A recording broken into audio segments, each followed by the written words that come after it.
a shot. Well, Violet, it pleases me to no end that you like what I did. Lynn! Well, sorry, Violet, did you want to follow up or no? No, just I like a lot of things you do, Steve. Well, Violet, I like a lot of things that you do too. Let's go to Lynn. Lynn, did you want to comment on George or anything? Yeah, I just want to say that, I totally agree with Violet, and I was thankful for him. You like things that I do as well? I do. Lynn, thank you. Hey, Lynn, you're starting to get an evil laugh. I just wanted to let you know that. I'm sorry, my throat is like... No. I like your throat, and I like you getting an evil laugh. Don't get me wrong, Oh, I had a gift for you today, but I haven't had the opportunity to present it. It hasn't made itself available, so it might have to happen. I was going to say, maybe it'll happen after the show on Ask Young Elvis. By the way, Young Elvis has not made an appearance here today, but I presume Lynn will be there, and the show of Ask Young Elvis will be on it after the show at 10 a.m. Pacific Standard Time, yes? Yes, it will. Wonderful.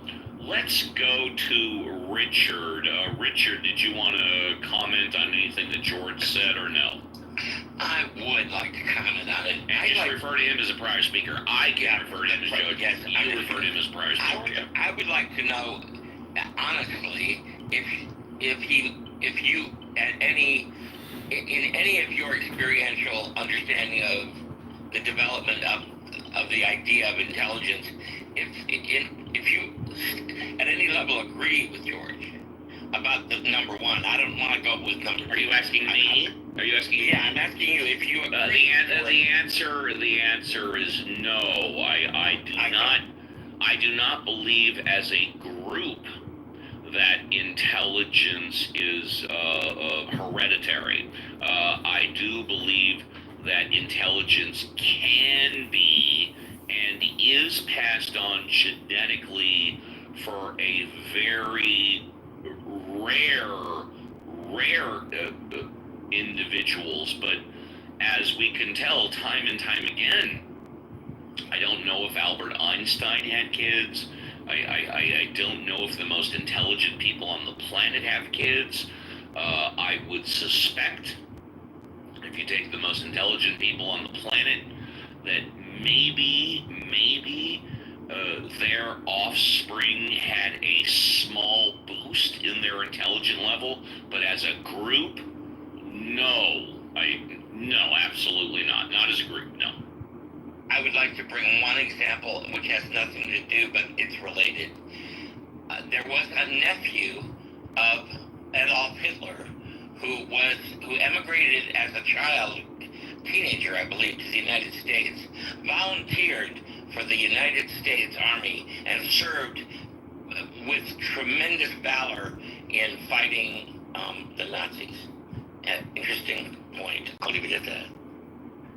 Thank you very much. Let's go to our physicist, John Malincrot. John, any truth that intelligence as a group is passed on based on the group? John Malincrot, are you there? John is busy IRL, probably enjoying the beach. Oh, there we go. Hey, John. I am. Yeah, I don't know if you can catch me. I'm walking. I can hear you now. Yeah, sure. Intelligence passed on by the group. John is busy. Okay, fine. Let's go on to Benjamin. Benjamin, is intelligence passed on by the group? Yeah, I don't think... Did you pass your amazing intelligence down to your daughter? I tried. But she became a fine arts graduate. And that's not the apple falling from the tree, in my opinion, but maybe... Does she communicate with you like once a month or something? Oh, yeah. That's pretty intelligent. If I were her, I wouldn't communicate with you daily. Steve, unlike you, she did not hang on to her mother's aprons, and she's not going to to keep her mother's religion for the rest Hey, I of her communicate life. with my dad at the most, like every other day, most of the time, like once a day, and I have dinner with him twice a month, you know.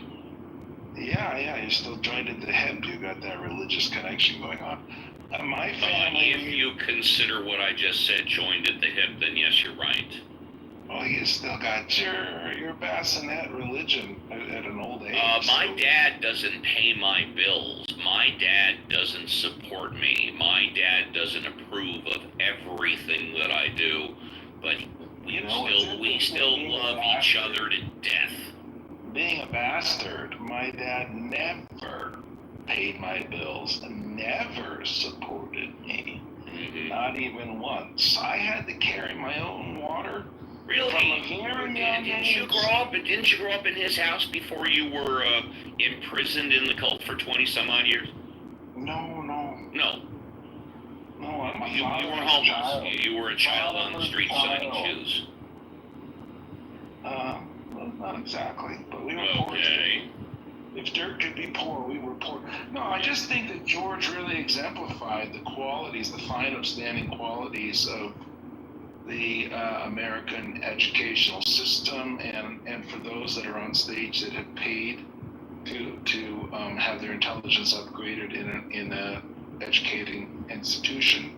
Yeah. Some of you got a good deal. Some of you actually did get, a little bit more intelligent. I know Scott got, every dime that Scott paid in education was money well spent. But I want to say prior speaker is fully entitled. I mean, I don't know why he hasn't gotten it yet. He is completely entitled to a refund on that. Whatever that was, that was dysfunctional. It did not take. It did not work. Nothing happened there to benefit. And I would say his students are also entitled to a refund for the same reason. So I think that everybody there is entitled to a refund.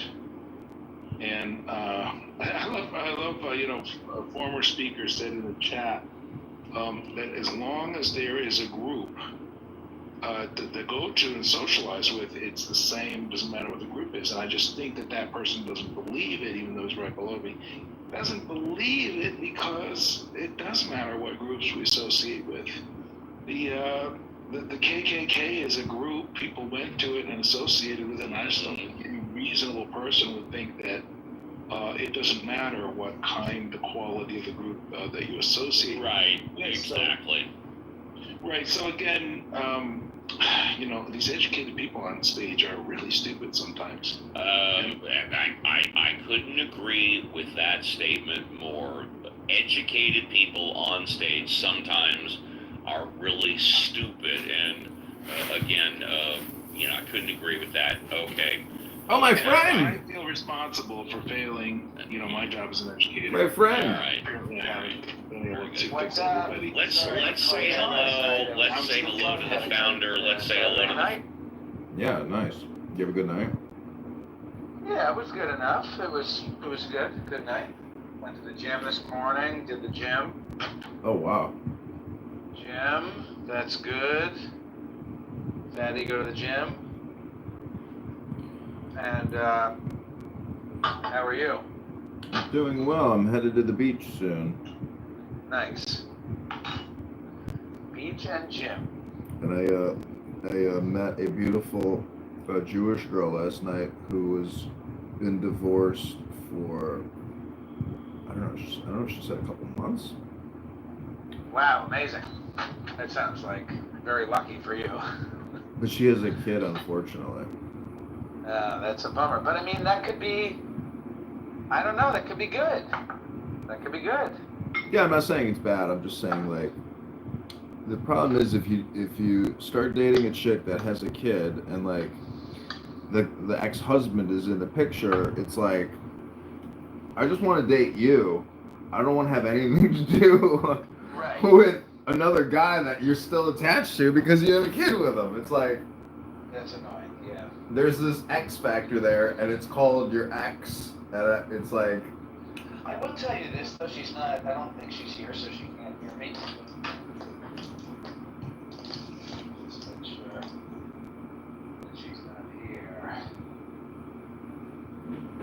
girlfriend is here, but basically my girlfriend's, she's gone. My girlfriend's parents had a horrible marriage. Mhm. And they got divorced when she was 7 years old, and it fucked her up. And her mom polluted her mind against her dad and said, Dad is bad. And so my girlfriend has like a problem where she basically hates men. And so it's kind of been a big problem. And I mean, anyway, we've made it work. She's grown a lot over the years, and she's grown in many ways. But I bring this up to tell you that her father remarried when my girlfriend was about 10 years old. Her father had already remarried. And I'm already laughing at what I can't wait to tell you. Okay, well, I'll just finish this story quickly. Basically, you might already know where I'm going, but her father is still married. Her mother her mother's not married, has a boyfriend who's like, old man, basically looks like a fat Santa Claus. And his dad has remarried, has stayed married for basically the past 25 years. And his marriage is really good. And so in this scenario, you would be wife, basically, just because this woman has a child, she might still be happier with you than she ever was with the father of her baby. That's my point. Yeah, she wanted to go into details last night about like how she's like in hindsight, things my ex-husband were doing was absolutely crazy and insane, and like I can't believe I even tolerated it. I don't know if it was Right. I don't know if it was sexual stuff or what she was talking about, but I didn't want to ask in more details. Frankly, I don't care. This guy that I caddied for once, he's like, John, he's like, I'm not gonna tip you today, but I got some great advice for you. I was like, all right, what's the advice? And he's like, see that woman out on that golf course? I love that woman. And he goes, just remember, whoever you marry, meet her mother, because that is exactly what you're marrying. And I was like, okay. He's like, don't forget. I'm like, okay. He's like, because when I met my wife's mother, I knew right away that I wanted to marry her, and she became just like her mother. And I was like, okay, good advice. Because think about it. Think about all the conditioning that mother puts into the child, even at the present moment. Every communication is like a reconditioning of that dysfunctional relationship because that original primary is fucked up. That's true. So are you more like your mother or your father? Sometimes when I laugh, I hear my mother or I hear my father. I'm like a nice input of both because my mom ditched me when I was in the 4th grade and gave up custody of my father. I was like, you can take care of him the rest of your life.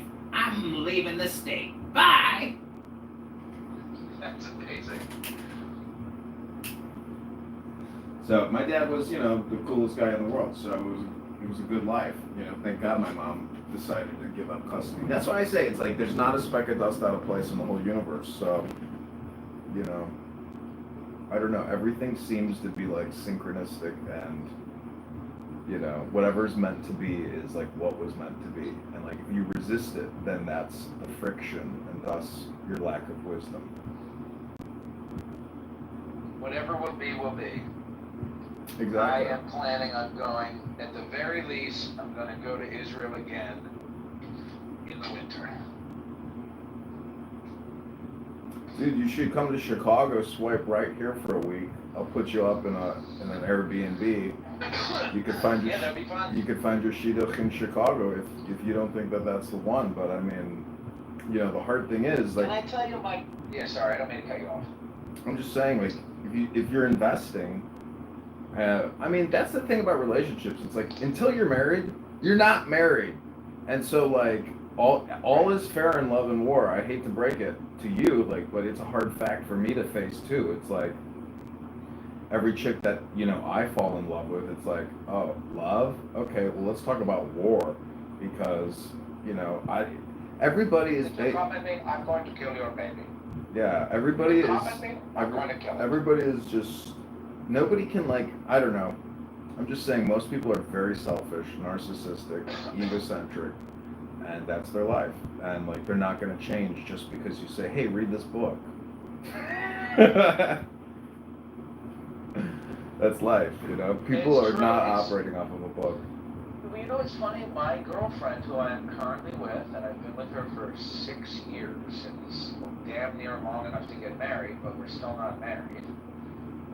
But on our first date, we talked about the Tao Te Ching, and she talked about how much she loves the Tao Te Ching.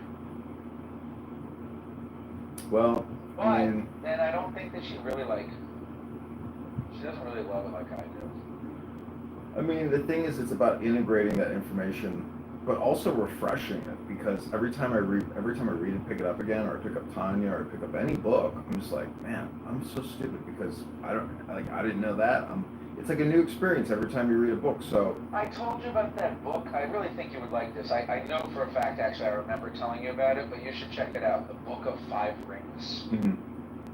I told you about that one? I think so, yeah. That was really good. That's probably, I mean, I finished it maybe 2 weeks ago, so it's still kind of fresh in my mind, but that's like Tanya and Tao, I've read them all, and it's like a rereading. But the Book of Five Rings, it was a brand new book for me, and I just listened to it on audiobook, and it was really good. Yeah, I mean, the thing, I sent you that picture of Rabbi. Right, I like that post. That was amazing. One act of kindness. I read that at the gym. I think that rabbi is on Clown House. I think he is. Rabbi Raps. Yeah, I'm pretty sure he's like in all the Clown House Jewish rooms. I think he is. Is it McSed? No, I think it's like he goes with a dog PTR. I can't remember his name. They might just sound alike. Oh, but the dog butthole? No. Oh. Were you there for that? No. I think his name is Matt. He has a picture of his dog, like, looking over its shoulder, like the dog is looking out the window, and he took a picture of his dog from behind. And then, Edward, the blind F-word, Edward, piece of garbage. Yeah. So Edward was like, why would you take a picture of your dog's asshole? Do you want to have sex with your dog? And then I said, the fact that you look at this picture of this fucking cute dog and the first thing you think of is putting your dick in the dog's butthole says a lot more about you than it does about anybody else. But it really is like a projection confessional booth on this app, because people just want to get out what's inside their head, and they're willing to sacrifice, their surveillance capital to get the talk therapy. Funny. Do you think that your go-to insult about other people is what you're afraid is true about yourself? Because my go-to insult about other people is, you're a fucking asshole. And that's like my number one fear about myself. Is that I'm a douchebag, that I'm a piece of shit, that I'm a fucking dickhole. And then I say that about other people. I'm like, you're a fucking jerk. That's like, I would never say, like, resistance is like, you're a fucking pedophile, you fuck 8-year-olds. It's like, that doesn't even come to my mind, frankly. Yeah. Like, I think that says more about you than it does about me, sir. I mean, it's like the Dhammapada, where it says, like, the world is our thoughts. Like, it is what we're thinking, what we're saying. So, hi, Abby. Welcome to How Angry Can Uncle Steve Get? Check with you. I'm in a noisy pool right now. That they were trying to summon you yesterday. Like, everyone was trying to get a hold of you. In the debates room. Punish him! Did you know what was going on with that, John? No, I didn't hear what they were trying to summon me about, but Yeah. Silence him. was Yeah, it the so I'm JB? gonna try to remember it because I was like in and out of sleep. But essentially, there were two things happening that they wanted recordings.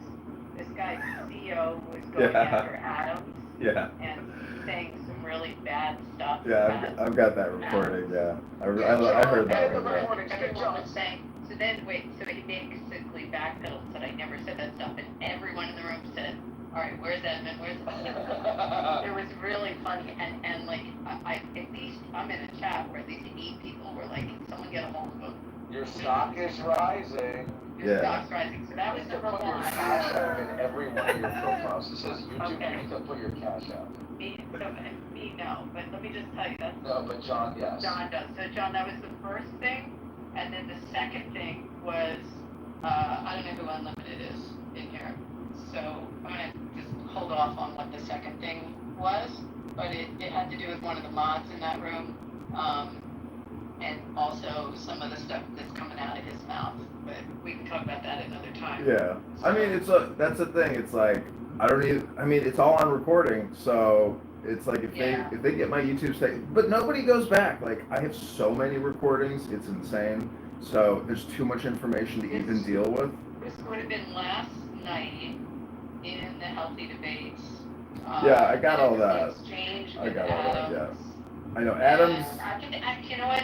In one of the chats, like it's time stamped. Yeah, I know. I heard. I was there for the whole thing. If I take a minute, I can look at that chat. No, I heard the whole thing. I've got it all. John. Adams was like, just wait till the fucking YouTube recording comes out tomorrow, you know, and so I was there for the whole thing. It's. They must have said your name. I don't know how many times. I know. It's amazing because I'm not even speaking, and it's like just my presence. Yeah. The person's gone. So even Roger was saying your name. Yeah. Okay. Yeah. I mean, I'm telling you how funny this was. But also there was a lot of issues with JB and trying to hold him to some of the shit that's coming out. JB, more like KB. Yeah, well, more like, all this stuff started coming out about him also. So anyway, that was what was going fun on. too. I wanted to share that with you. So if people are looking for you, Did you see the $5,000 challenge video I put up? No. Okay, let me pin it. Because here is JB offering $5,000 if you can identify him on a sex offender registry. And I mean, this is the thing, like, you don't know who you're talking to on this app, and you don't know their actual mental health status or diagnoses, etc. Or anything about people's past. But I mean, the court cases are all right there. I mean, I don't have to be a lawyer to find them. You just go and find one. Yeah, right there. I know. You just Google it, Jay Bresca.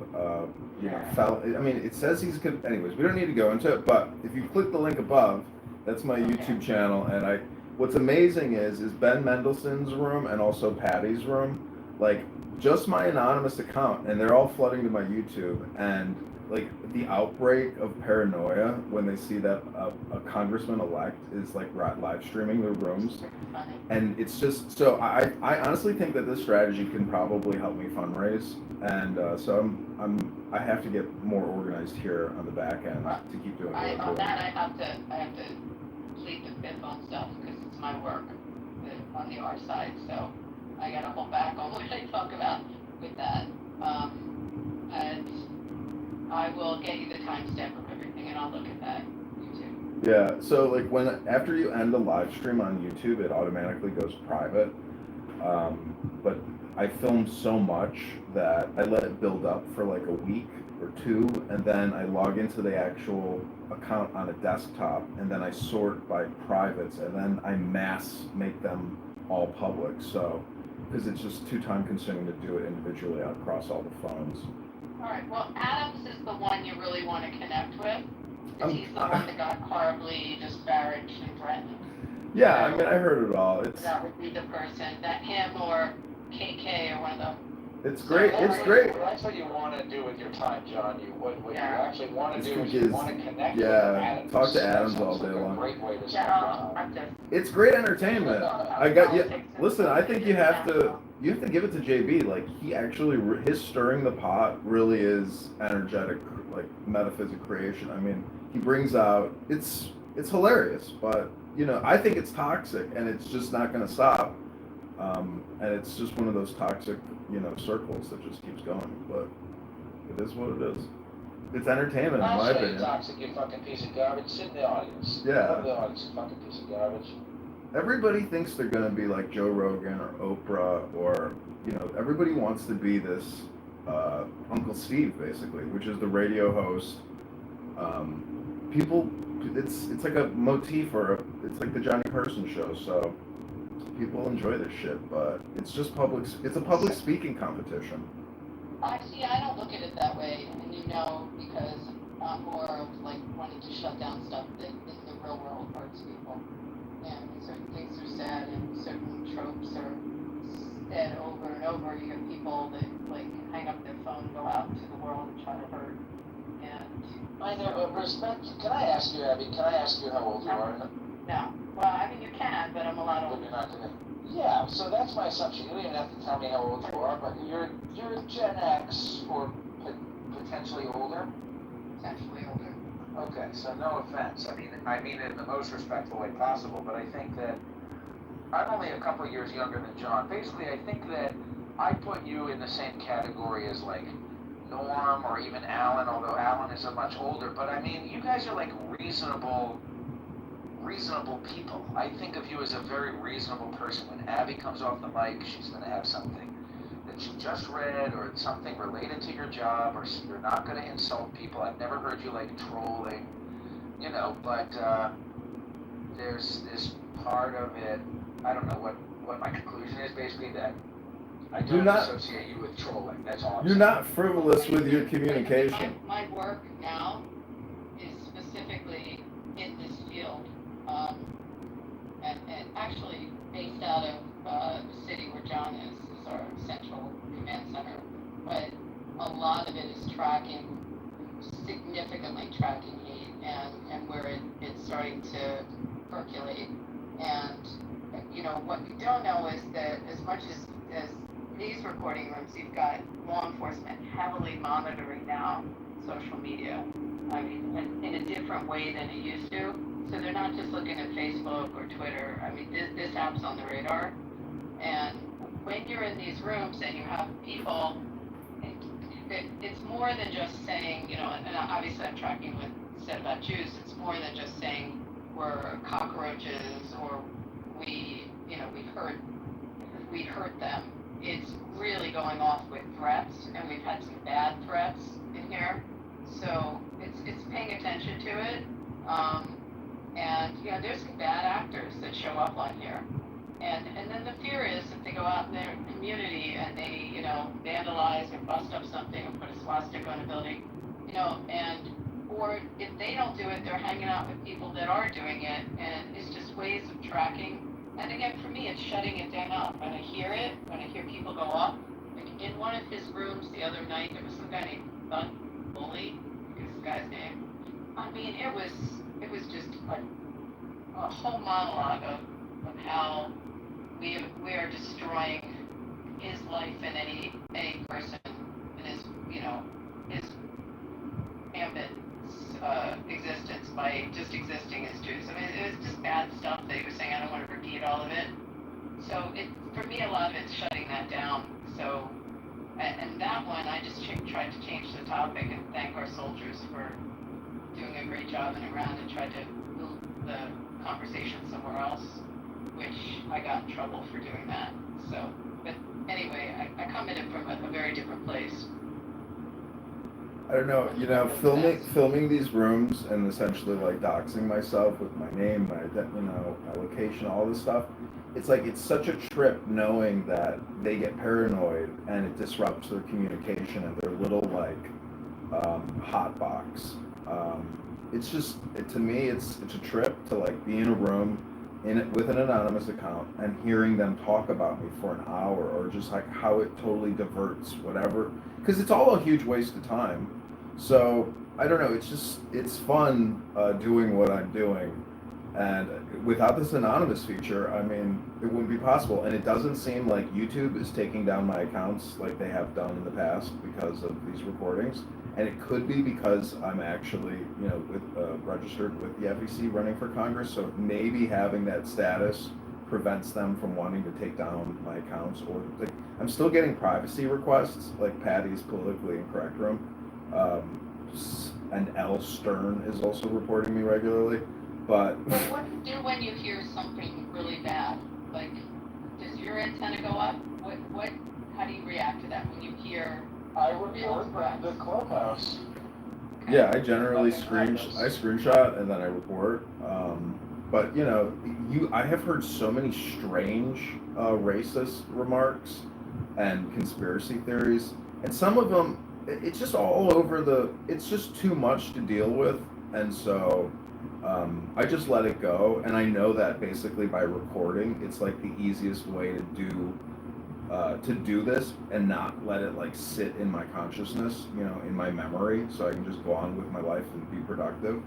Like, I'm telling you, just set it, record it, set it, and forget it, because all these people are their own worst enemy, and the more you have on them recording, and basically this is like a snitch app, And they did have a tip feature on here where if you could actually like just email them, you know, and they would like individually look at your tips. So it's the Joe Armenia They and have that? Where is that feature? I did not know that was here. that was put out in their town hall like a year ago. Joe was like, we do have a. Still exists? I'm sure that it probably goes to Joe Armenia. You know, he's probably just sitting in a Gmail. Like they just use it as a collection for gossip and snitching. But I don't think people act. They're not. I haven't heard anybody speak about it in a year. But I'm just saying that this app is a surveillance app, and people make all kinds of insane comments, and so you can do a diagnostic on somebody's like psychological status, their mental health, etc. There's this whole human interrogation, human type component to this thing where people just come on here and open up, and that is from a psychological perspective, like an observational perspective, is really interesting. And like that thug bully guy, there's a lot of those people. But you can go to X Spaces. There's this one room. I didn't know about it until Pepe told me, but it's called JQ Radio, which is Jewish Question Radio. And you will hear like insane, communication. A lot of Nazi Hitler stuff. And Well, that I know gets tracked. I know that the X stuff is tracked. That I know firsthand. Well, I mean, from the people involved in it. So for sure, I didn't know how much they had Clubhouse on their radar. But also, let me just leave you with this other thought.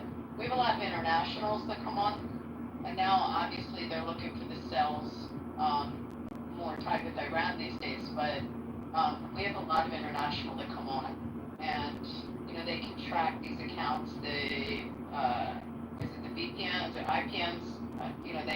They're able to sometimes figure out who it is, what country they're coming from, and that arm of our protection has ramped up quite a bit as well. I mean, yeah, I these mean, people Prince. probably aren't going to be on U.S. soil. Prince communicates in Arabic. Prince, that piece of shit on this app. Yeah, that's a good example. Yeah, and he could be a terrorist threat. And he was yelling at me one day about how he just got into America like a couple months ago, about how I told him I was going to report him to DHS and ICE and make sure he never gets through a customs immigration check here in America. And he's like, I was just there 2 weeks ago, bitch. So. But he posts photos of himself with AR-15s at rifle ranges. I mean, whether or not he's, this is the thing. It's like, how do you statistically do like pre-crime data analytics, and ascribe like, I mean, I don't know. They're saying like the surveillance state, like the total automation. The total automation of the surveillance state, it's like, I don't believe it. It's like, it's too much data to deal with, and there's not enough people to do the enforcement. So it's like, at the end of the day, we're just like making massive storage caches, but there's no action on the cache. So I'm gonna push back on you and tell you that there's a lot of computer algorithms that pick up certain words, certain sentences, the stringing of sentences. There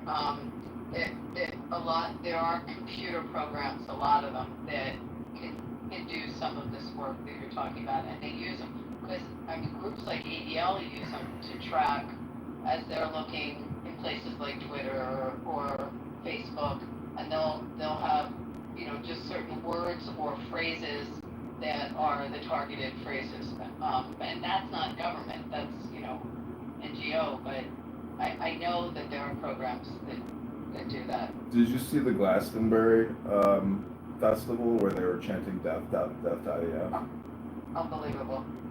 But we're in England, that's different. Anyway, I'm going to go back to the pool, but I just wanted to tell you that there's an APB out for you from everyone. Yeah, I mean, I'm just the default guy now at this point because I'm the recorder, but yeah, thanks, I appreciate it. And what can I say? I mean, if these people didn't do what they're doing, I wouldn't be able to do what I'm doing because, they're the content. Have a great day. And my friend, talk to you later. Be well. I asked the AI to come up with other slogans like "Death to the IDF" or "From the River to the Sea," and it says that it can't do that. You know, look what Joe B wrote, that they can't afford to expend memory to hold most replays. You know, like I create a lot of rooms, and like if you just look at my profile, it only shows you like 10 of them. But if you go to the house, most of these rooms, I believe, are like stored in the house. But it's not everything, right? Yeah, it's not. It's only some of it. It deletes your shit now. So this app does not have retention, but YouTube sure does. And watching this app in a video format, I think, is, you know, cool. But anyways, what are you doing? What are you doing the rest of the day? I'm about to have a meeting with a new therapist on the phone. Oh, you mean Clubhouse doesn't act as a free therapist for you? Not enough, I guess. I mean, you do realize that you're just putting information into your brain when you talk to a therapist. So, you know, when I was very depressed, my dad sent me this book called The Feeling Good Hand Guide Book. Let me get you these sheets about overthinking, about generalization, The Feeling Good Handbook, Cognitive Distortions.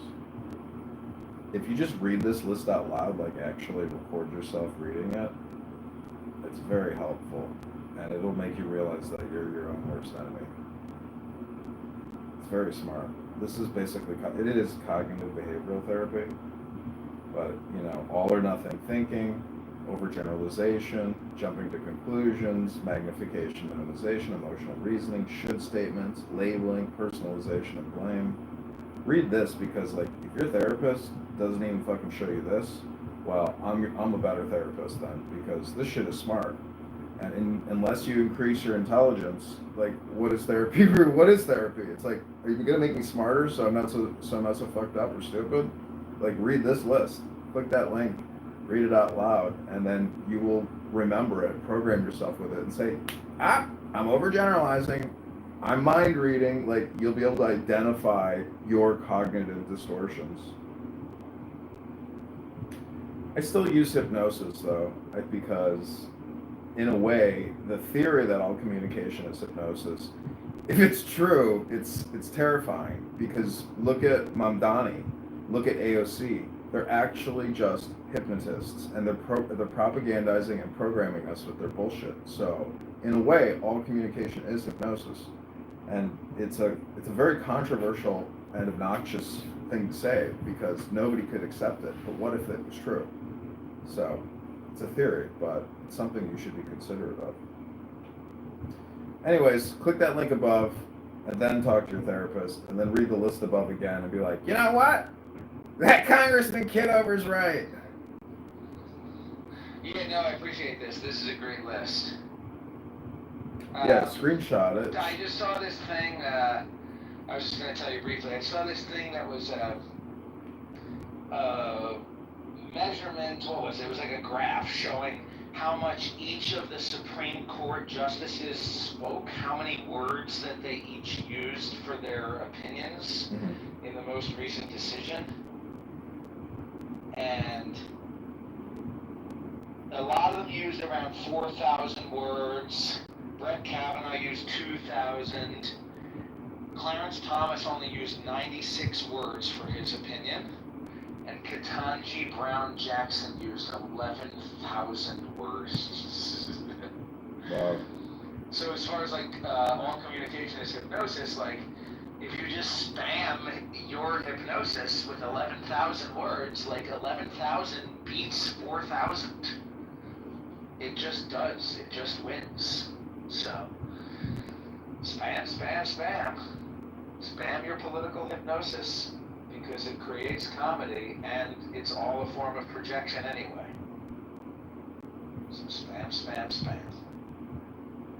Yeah, I mean, less is more, but the thing is, if you can increase your bandwidth, you know, in the simulacra or in the network, it has marginal effects probably. But when you're a hot Puerto Rican in a red dress, you know, wagging your ass, I mean, it's like the perfect combination of a superior hypnosis. Beauty with perceived intelligence when it's actually not intelligent. Beauty plus idiocy equals hypnosis.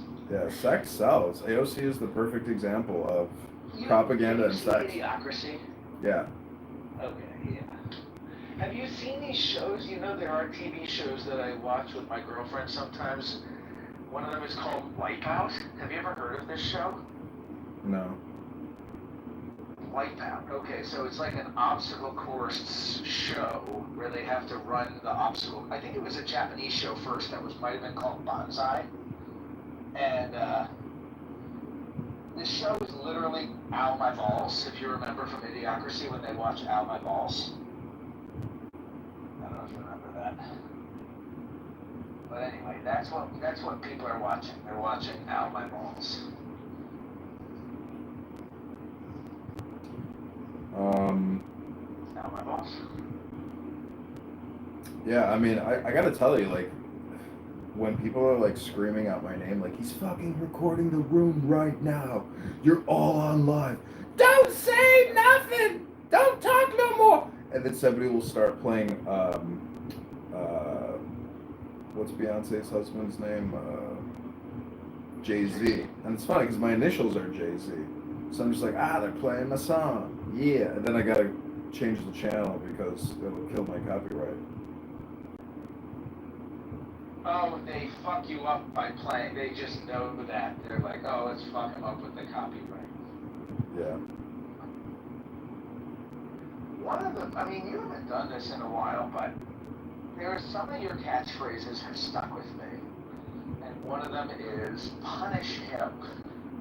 And that's what, every time I hear people in a room, like, ganging up on one person, I just think of you in the background. Punish him! Kill him! Silence him! It's amazing. I was laughing really hard one day. You were talking with Daniel, and you're like, "Hit him again, Daniel! Hit him again!" That to me was fucking hilarious. I thought about that for quite a while. That was stuck in my head for like quite a bit. What did you see? Did you ever see? You saw Rocky? Yeah. You remember Rocky with? Oh yeah. In Rocky 1, one of my favorite moments is at the very end when he's finally fighting Apollo Creed, and his girlfriend Adrian is cheering him on from the sidelines, and she yells at Rocky. She yells at him. She says, "Hit him!" I was like, that is amazing advice, Adrian. That is very good advice for a boxer. Hit him! Isn't that amazing how Sylvester Stallone, like, wrote that, starred in it, and like he manifested, $100 million out of that. Oh yeah, that's a great movie. I mean, the original Rocky is a fucking American classic for sure. He doesn't even win in the end. He just goes toe to toe. Yeah, Rambo was also a cool movie. I don't know, Sylvester Stallone's a living legend. Him, Arnold, like those guys are, that kind of movie career will never be duplicated. And everything is now essentially, condensed and made cheap and for China and generic. Arnold wrote a good book that my girlfriend read that I didn't read the whole thing of, but when she was reading it, I was like flipping through it. And Arnold's book is called Be Useful. Yeah. And I thought that's a pretty good message, how God use me, make me a vessel, how can I be useful today? It's pretty nice outlook. Well, the role of the therapist or the guru or the swami or the teacher, that's never going away, and it doesn't cost you anything to really be that. But the thing is, it is of high value, and so I heard Elon Musk saying, like, at this, I think it was in Wisconsin, he was giving us a speech, and he's like, most people have no idea how hard it is to create value.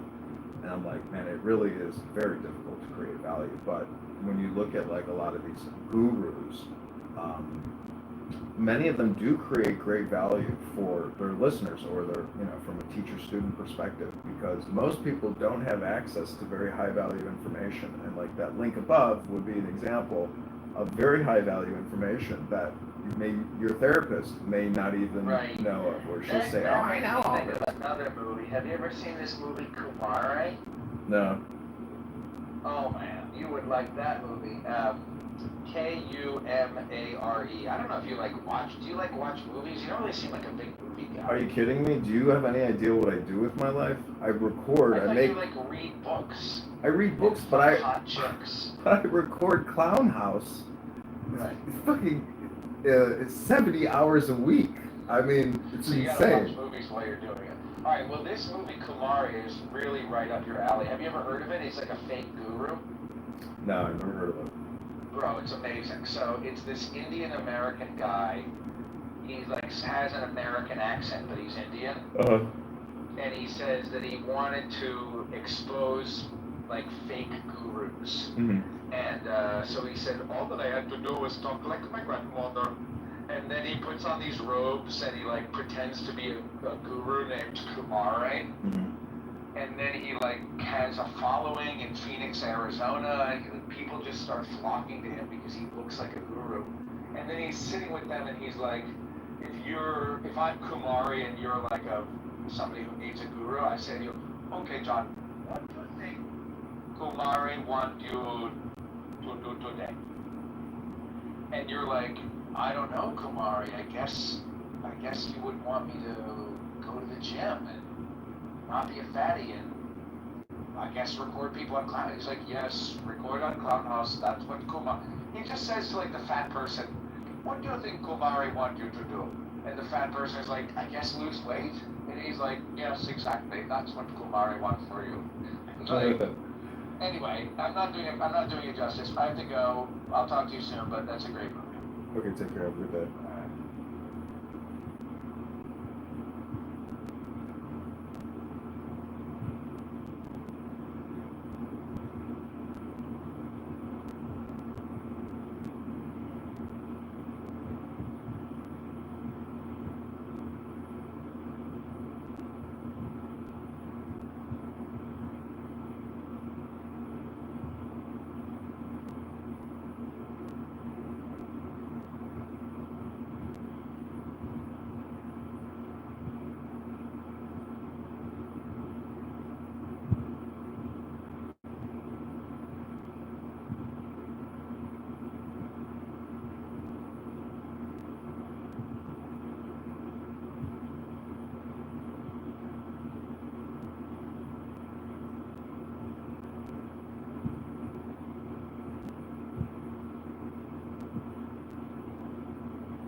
Okay, we are live at the Pride Parade. This is LGBTQ only.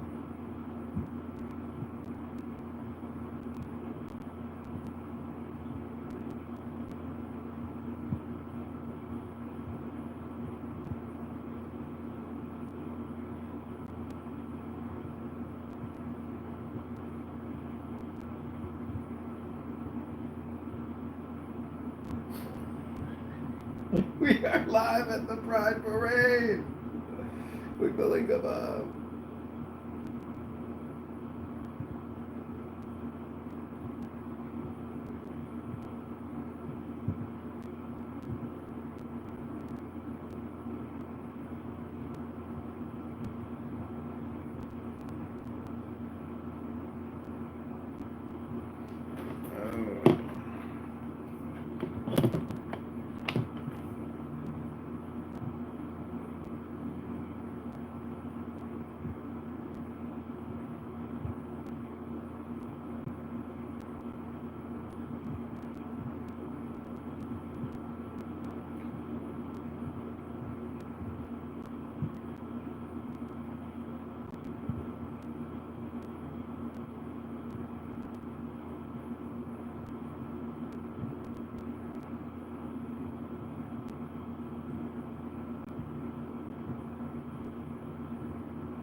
fundamentally be more powerful.